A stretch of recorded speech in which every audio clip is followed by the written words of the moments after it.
नमस्कार दोस्तों, एक बार फिर भारतीय जनता पार्टी को बड़ा झटका लगा है। वहीं सुप्रीम कोर्ट से ममता बनर्जी को बड़ी जीत मिली है। वहीं पश्चिम बंगाल में कई सीटों पर गड़बड़ी का आरोप लगाते हुए उस पर दोबारा से मतगणना कराने को लेकर अब तृणमूल कांग्रेस के नेताओं की अपील को हाई कोर्ट ने स्वीकार कर लिया है। वहीं नंदीग्राम चुनाव परिणाम को हाई कोर्ट में चुनौती देने के बाद अब पश्चिम बंगाल में कई सीटों पर उपचुनाव कराने को लेकर भी बड़ी खबर निकलकर सामने आई है। वहीं एक बार फिर भारतीय जनता पार्टी को झटका देते हुए भारतीय जनता पार्टी के कई नेताओं ने टीएमसी का दामन थाम लिया है। इन सभी खबरों के बारे में आपको विस्तार से जानकारी देंगे। लेकिन आपको क्या लगता है, पश्चिम बंगाल की नंदीग्राम सीट पर यदि दोबारा हाई कोर्ट मतगणना कराने का आदेश देता है तो क्या ममता बनर्जी की जीत हो सकती है या फिर क्या शुभेंदु अधिकारी के सिर पर ही नंदीग्राम का सेहरा सजा रहेगा? आप अपनी राय कमेंट बॉक्स में जरूर दें। वीडियो को लाइक करने के साथ ही चैनल को जरूर सब्सक्राइब कर लें और घंटी को भी जरूर बजा लें। दोस्तों, आपको बता दें, एक के बाद एक बंगाल में भारतीय जनता पार्टी को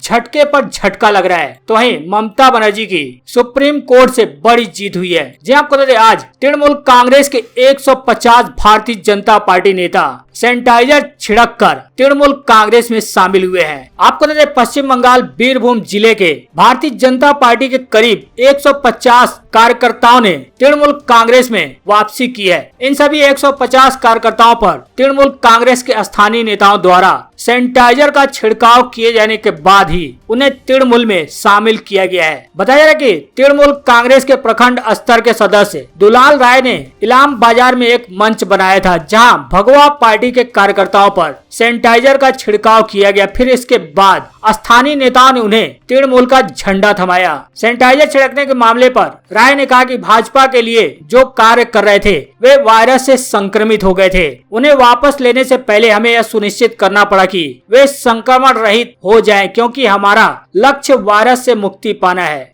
तो लगातार भारतीय जनता पार्टी को एक के बाद एक बंगाल में झटके लगते जा रहे हैं। लेकिन अब ममता बनर्जी को सुप्रीम कोर्ट से बड़ी राहत मिली है। आपको बता दें, पश्चिम बंगाल के मुख्यमंत्री ममता बनर्जी और कानून मंत्री मलय घटक को सुप्रीम कोर्ट से कोलकाता हाई कोर्ट के फैसले को लेकर बड़ी राहत दी गई है। सुप्रीम कोर्ट ने कलकत्ता हाई कोर्ट द्वारा उनके हलफनामे को न लेने के फैसले पर रोक लगा दी है। इसके अलावा ममता बनर्जी को नए सिरे से कलकत्ता हाई कोर्ट में अर्जी दाखिल करने को कहा है। इसके अलावा कोर्ट ने यह भी कहा है कि अपने हलफनामे की एक एडवांस कॉपी 27 जून को सीबीआई को सौंपनी होगी। सुप्रीम कोर्ट ने कहा है कि कलकत्ता हाई कोर्ट का 9 जून का फैसला रोका जा रहा है। कोर्ट ने कहा कि हाई कोर्ट इस मामले में 29 जून को नए सिरे से फैसला ले।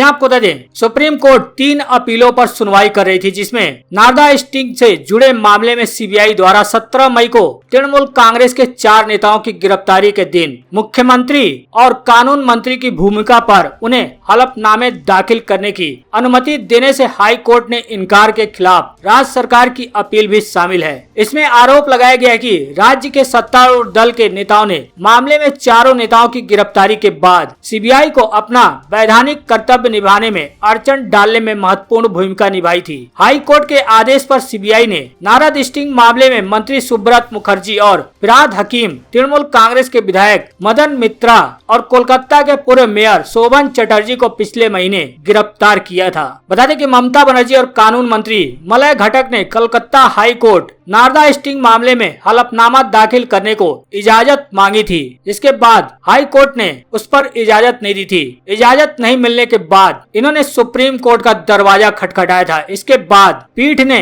ममता बनर्जी और मलय घटक की याचिकाओं पर अलग अलग सुनवाई की। सुप्रीम कोर्ट ने हाई कोर्ट से कहा कि राज्य सरकार और घटक की याचिकाओं पर विचार करने के बाद ही मामले की सुनवाई की जाए। इसके अलावा कोर्ट ने यह भी कहा कि अपने हलफनामे की एक एडवांस कॉपी 27 जून को सीबीआई को सौंपनी होगी। हालांकि कलकत्ता हाई कोर्ट का 9 जून का जो फैसला था उस पर सुप्रीम कोर्ट ने रोक लगा दी है। अब इस पर सुप्रीम कोर्ट ने हाई कोर्ट से इस मामले पर 29 जून को नए सिरे से फैसला लेने को कहा है। अब इससे तृणमूल कांग्रेस को और ममता बनर्जी को बड़ी राहत मिली है। वहीं आपको बता दें, ममता बनर्जी के साथ साथ यानी नंदीग्राम सीट के साथ साथ कई सीटों के चुनावी नतीजों को चुनौती दी गई थी, जिस पर अब हाई कोर्ट ने टीएमसी उम्मीदवारों की अर्जी को स्वीकार कर लिया है। आपको बता दें, भाजपा प्रत्याशी से पश्चिम बंगाल विधानसभा चुनाव में हार का सामना करने वाले टीएमसी कैंडिडेट संग्राम दोलोई की अर्जी को कोलकाता हाई कोर्ट ने स्वीकार कर लिया। उन्होंने चुनाव परिणाम को चुनौती दी है। जी हां, 2 मई को आए विधानसभा चुनाव के परिणाम में संग्राम दोलोई को मोयना विधानसभा सीट से भारतीय जनता पार्टी के अशोक ढिंडा के मुकाबले हार का सामना करना पड़ा था।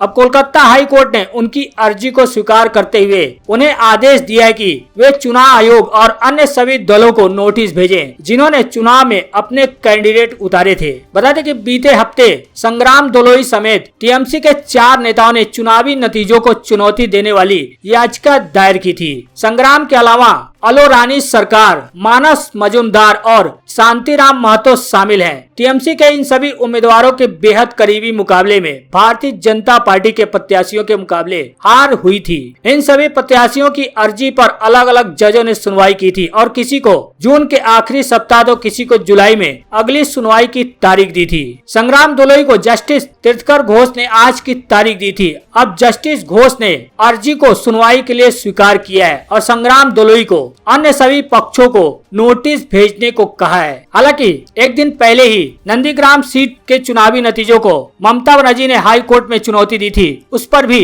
हाई कोर्ट ने सुनवाई की। हाई कोर्ट ने सुनवाई करते हुए फैसले को सुरक्षित रख लिया और कहा कि कानून के दायरे में रहकर इस पर फैसला सुनाया जाएगा। हालांकि फैसला सुनाने की तारीख कोर्ट ने नहीं बताई, लेकिन इस फैसले को कोर्ट ने सुरक्षित रख लिया। हालांकि हाई कोर्ट फैसला ममता बनर्जी के पक्ष में देता है या फिर शुभेंदु अधिकारी के पक्ष में देता है, यह तो फैसला आने के बाद ही पता लगेगा। लेकिन आपको क्या लगता है, क्या फैसला आ सकता है? आप अपनी राय कमेंट बॉक्स में जरूर दें। वहीं आपको बता दें, कई सीटों पर पश्चिम बंगाल में उपचुनाव होने हैं, क्योंकि कई सीटों पर भारतीय जनता पार्टी और टीएमसी नेताओं ने अपना इस्तीफा दे दिया और कई विधानसभा सीटों पर चुनाव नतीजों के बाद और चुनाव के दौरान ही प्रत्याशियों की मृत्यु हो गई। अब इन सीटों पर उपचुनाव के लिए ममता बनर्जी ने चुनाव आयोग से मांग की है। कहा कि चुनाव आयोग तुरंत इन सीटों पर उपचुनाव की घोषणा करे। साथ ही ममता बनर्जी ने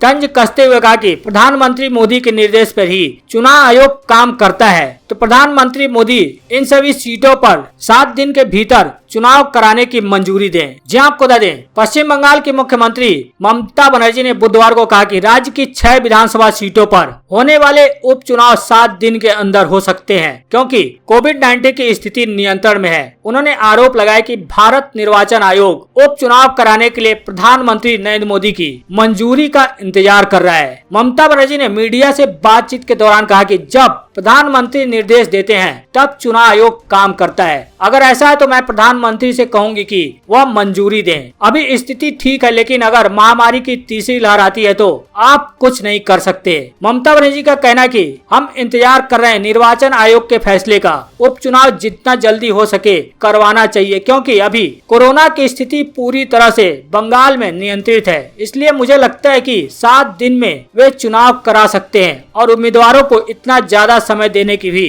जरूरत नहीं है। हालांकि कोरोना महामारी के चलते विधानसभा का उपचुनाव टाले जाने की अटकलों के बीच ही मुख्यमंत्री ममता बनर्जी ने उपचुनाव की मांग की है। साथ ही कहा है कि महामारी के मद्देनजर 7 दिन के चुनाव प्रचार की अवधि में ही उपचुनाव कराए जाएं। हमें प्रचार के लिए ज्यादा समय की जरूरत नहीं है, चुनाव प्रचार के लिए 7 दिन काफी है। साथ ही उन्होंने कहा कि 7वें 8वें चरण के दौरान कोरोना की स्थिति 30% से ऊपर थी, लेकिन अब कोरोना संक्रमण की दर 4% से भी नीचे आ गई है, तो चुनाव आयोग को चुनाव करने की घोषणा करनी चाहिए। यही उपचुनाव कराने का सही समय है। आपको बता दें, बंगाल में ममता बनर्जी ने यानी तृणमूल कांग्रेस ने 213 सीटों पर जीत दर्ज की थी, जिसमें तृणमूल कांग्रेस के एक विधायक ने इस्तीफा दिया। हालांकि वो ममता बनर्जी के लिए अपनी सीट पर से इस्तीफा दिए। आपको बता दें, वो 7 सीटें हैं, जिसमें खर्दा, शमशेरगंज, जंगीपुर, शांतिपुर, भवानीपुर, दीनहाटा और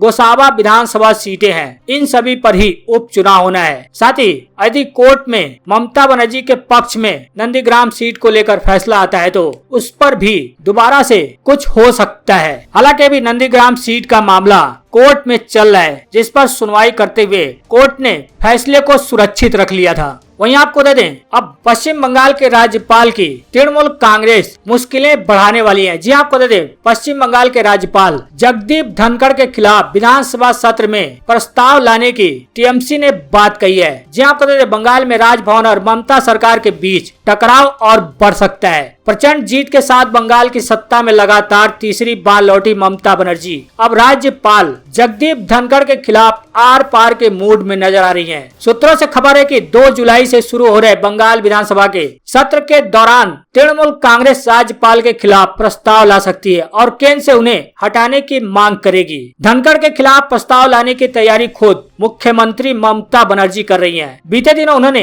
विधानसभा के स्पीकर से भी मुलाकात की थी और इस मुद्दे पर चर्चा भी की थी। बताया जाए कि राज्यपाल के खिलाफ प्रस्ताव पर तृणमूल कांग्रेस सदन के अंदर चर्चा कर सकती है और उन्हें हटाने की मांग पर प्रस्ताव पास कर इसे केंद्र सरकार के पास भेजेगी। आपको तो हाल ही में ममता बनर्जी ने यह भी कहा था कि वह धनखड़ को हटाने के लिए अब केंद्र को 3 बार पत्र भी लिख चुकी हैं। जैसा कि आपको बता दें, पश्चिम बंगाल के राज्यपाल जगदीप धनखड़ और पश्चिम बंगाल की मुख्यमंत्री ममता बनर्जी के बीच बेहद तल्ख रिश्ते हैं। कई मौकों पर राज्यपाल धनखड़ ने ममता के फैसले पर सवाल उठाए और राज्य सरकार के खिलाफ लगातार बयानबाजी करते रहे। जैसा कि विधानसभा चुनाव में तृणमूल की बड़ी जीत के तुरंत बाद राज्यपाल ने नारदा स्टिंग केस की फाइल भी खोली और उसे 4 वरिष्ठ नेताओं पर केस चलाने की अनुमति भी दे दी। इसके बाद से ही राज्यपाल और ममता सरकार के बीच जुबानी जंग तेज हो गई है। इन्हीं सब को देखते हुए माना जा रहा है कि तृणमूल कांग्रेस पश्चिम बंगाल के राज्यपाल को हटाने के लिए सदन में प्रस्ताव पास कर सकती है और इसको केंद्र के पास भेज सकती है।